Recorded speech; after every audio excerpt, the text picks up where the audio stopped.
Mudah-mudahan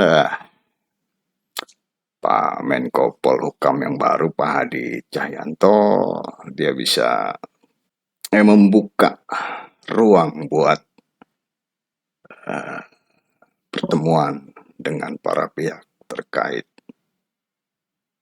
dana BLB ini supaya ya emang niatnya mau kelar ya kelar sekalian gitu, nggak ada pihak yang merasa apa ya, dia diintimidasi dalam kasus ini, dirugikan. Apalagi kalau kita lihat Pak Andri itu 20 tahun lebih menanggung beban sebagai seorang yang dicap obligor, tapi di sisi lain dia tidak bisa meyakinkan siapapun di pemerintahan ini atau pihak-pihak yang terkait dengan penyelesaian kasus BLBI bahwa dia itu bukan bagian dari situ. Mungkin ini ada momen dengan adanya pergantian Pak Mahfud ke Pak Hadi ini.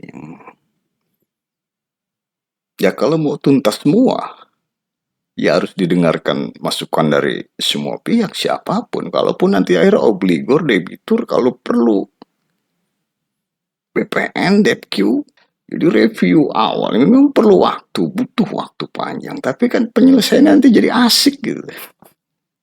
Ayo kira-kira bisa nggak gitu, karena Pak Andi berkali-kali bilang dia bukannya mau menang sendiri, bukannya mau membela diri, tapi dia ingin supaya kebenaran secara umum ini terpampang, tersajikan dengan gamblang apa adanya, tidak tendensius. Jadi nggak perlu ada kecurigaan bahwa ini mau membela diri atau ini mau menyangkal.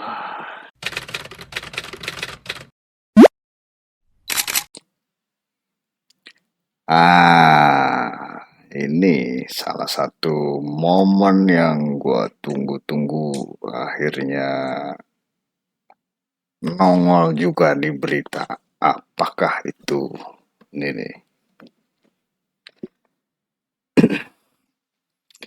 Ya, gue kan beberapa kali bikin video soal kasus BLBI yang terkait bank sentris yang ya menurut gue itu kasusnya agak spesifik ya, dan itu memang masih jadi perdebatan apakah bank sentris Indonesia itu masuk dalam rombongan bank-bank yang saat itu menerima dana BLB atau tidak. Dan beberapa waktu lalu ya gue bisa ketemu sama Pak Andri Tejadharma, yang di situ Pak Andri tanya, lu kalau gue bilang bank sentris nggak terlibat BLB percaya nggak, katanya. Ya gue karena udah banjir data ya, banjir fakta ya soal bank sentris dan kasus BLB yang menurut gue itu emang agak spesifik ya, nggak bisa di generalisasi bahwa dia itu bagian dari uh, bank-bank lain yang saat itu menerima kucuran dana BLBI. Ya gue bilang kalau dari data-data yang disampaikan yang selama ini masuk ke gue ya itu jelas bank sentris ada di luar itu gitu. Dan uh, dari situ akhirnya gue juga dapat uh, penjelasan mengenai fakta-fakta lain yang wah menarik banget gitu ya, buat masukan nih sehubungan Pak Hadi ini. Ya memang tiga prioritas utama: kasus pelanggaran HAM, kasus apa itu undang-undang MK, dan Bank BLBI. Tiga, tiga prioritas ini yang dititipin oleh Pak Mahfud dalam pertemuan keduanya tadi atau kemarin ya. Ya memang salah satunya kasus yang cukup seksi itu ya apaan lagi ya kalau bukan kasus BLBI itu udah paling seksi lah. Hampir setiap pemerintahan itu selalu punya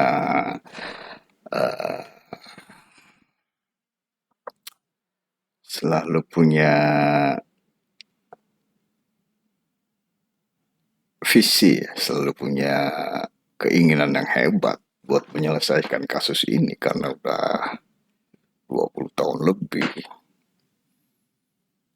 Dan kebetulan saat ini kasus ini itu di luar segala progres yang telah dicapai oleh Satgas BLB ya kita juga mesti apresiasi itu ya.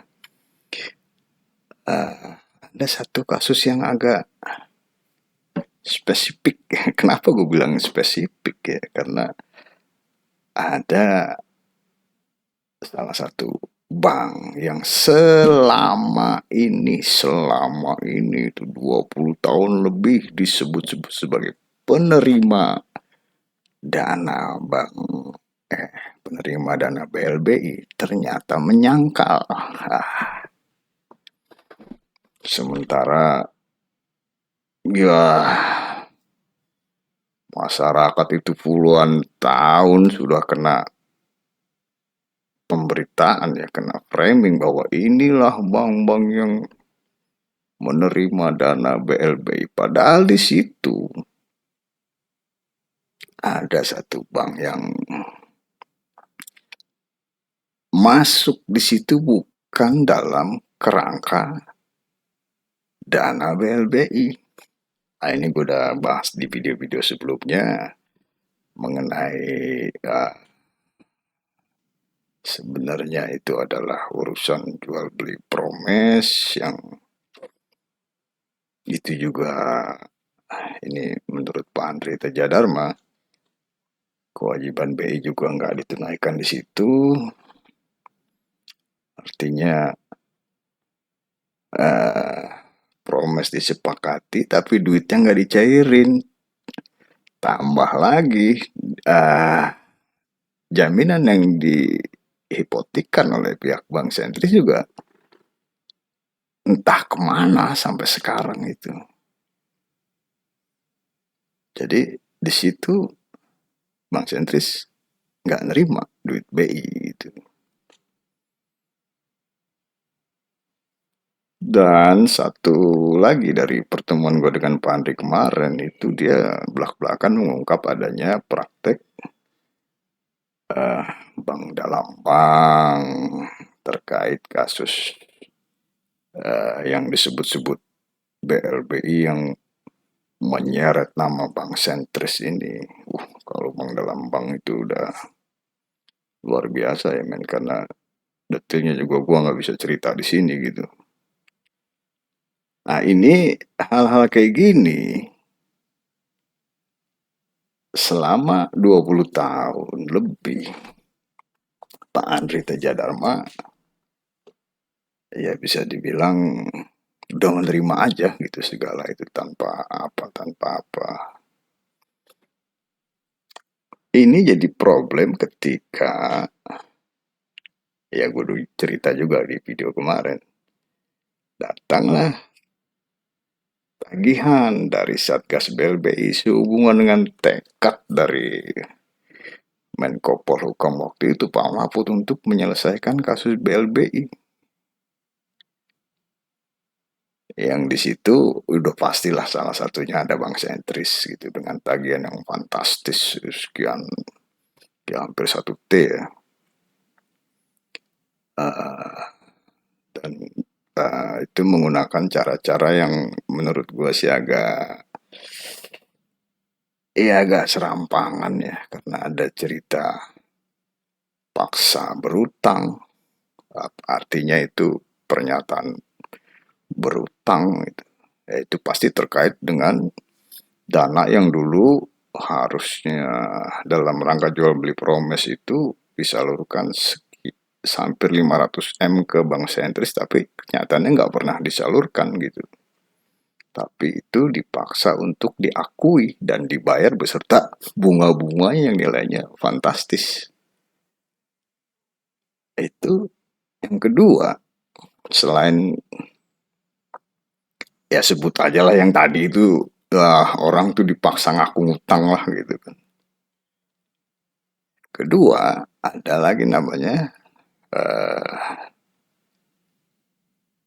surat paksa bayar. Jadi setelah orang disuruh ngaku utang, disuruh, bukan disuruh, dipaksa bayar. Lu bayangin ya, hampir 1 T tiba-tiba lu nggak pernah nerima duit, disuruh ngaku ngutang hampir 1 T dan disuruh bayar. Akhirnya ini kan ada perlawanan dari pihaknya Pak Andri dan melalui gugatan PT UN ya dinyatakan surat itu, kedua surat itu batal demi hukum gitu. Artinya nggak bisa dieksekusi dan nggak bisa lagi dipakai buat uh, memaksa Pak Andri buat mengakui dia punya hutang, apalagi untuk bayar. Nah, apakah ini kan artinya lagi dari perjalanannya juga ya, dari perjalanannya kasus Bank Sentris dengan BLBI yang ini ya, ya itu juga yang gue bilang bagian dari yang spesifik tadi ya, spesial gitu, khusus.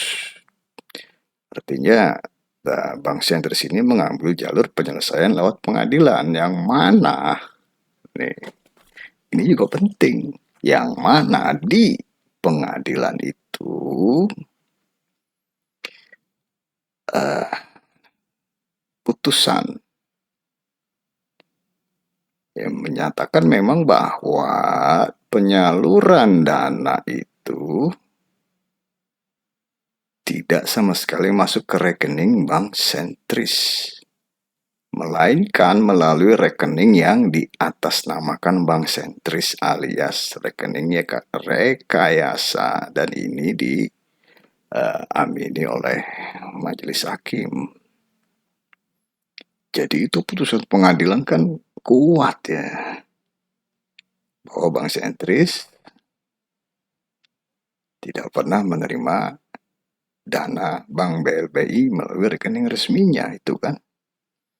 Jadi pantas kalau beberapa waktu lalu ada pemberitaan di media mengenai penyitaan aset-aset oleh Satgas BLBI, di situ disebut dalam penyertaan yang di Bali atau di mana, uh, Pak Andi disebut sebagai obligor. Dia marah karena apa? Yang namanya obligor ya itu penerima dana BLBI, sedangkan dia nggak pernah terima.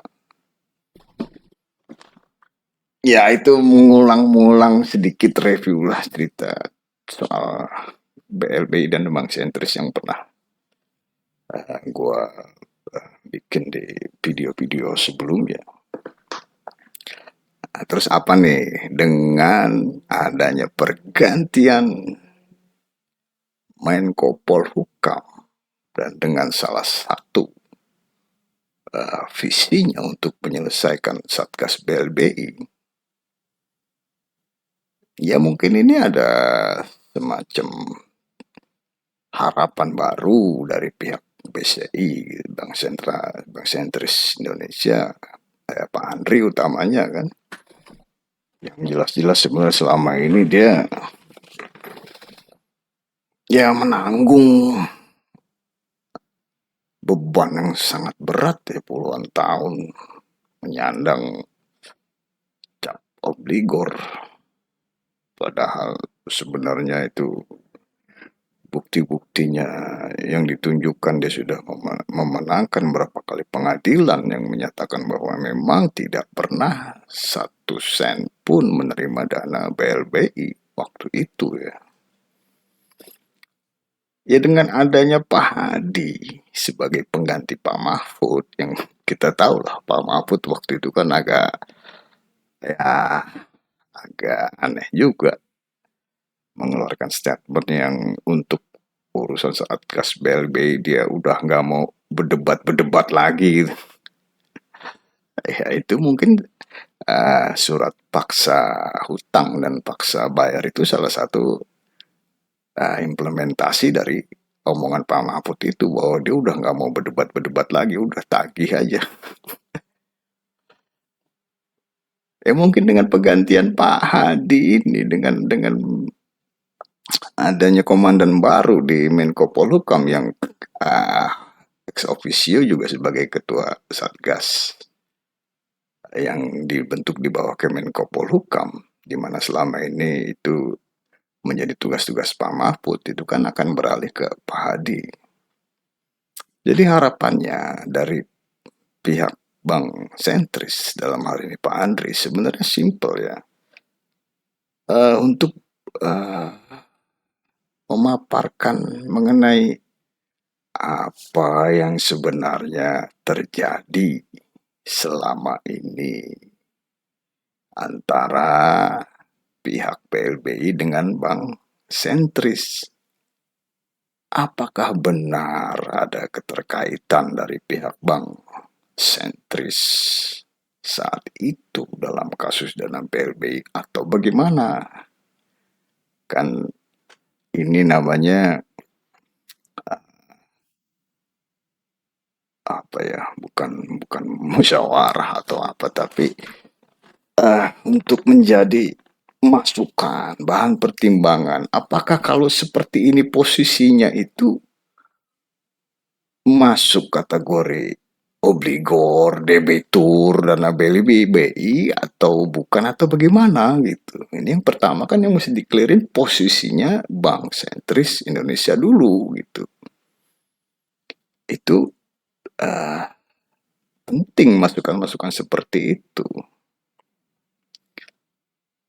Tentu dengan udah kalau data udah deh, gue udah di beberin semua.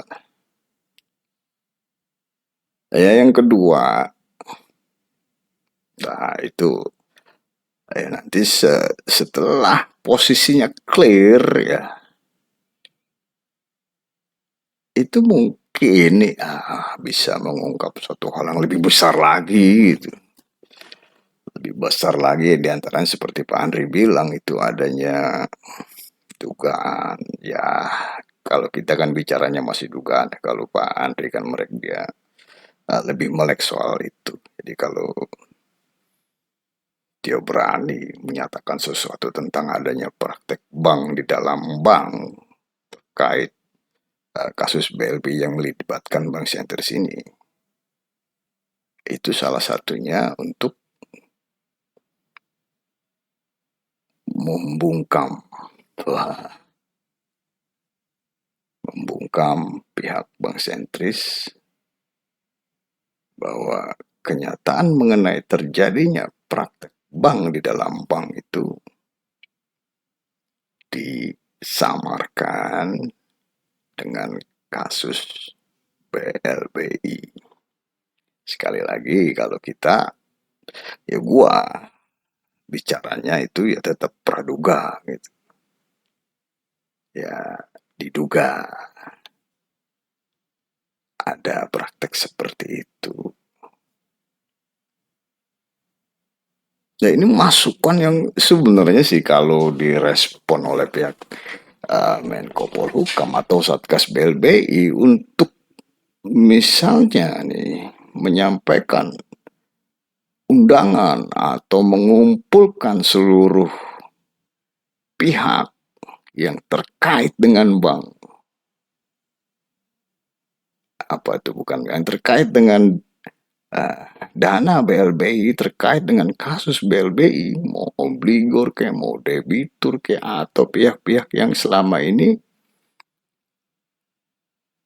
di framing sebagai bagian dari kasus itu, seperti kasus Bank Sentris ini. Kalau misalnya pihak BLBI pihak Satgas BLBI cukup terbuka untuk berani bertemu dengan para obligor, ya ini tentu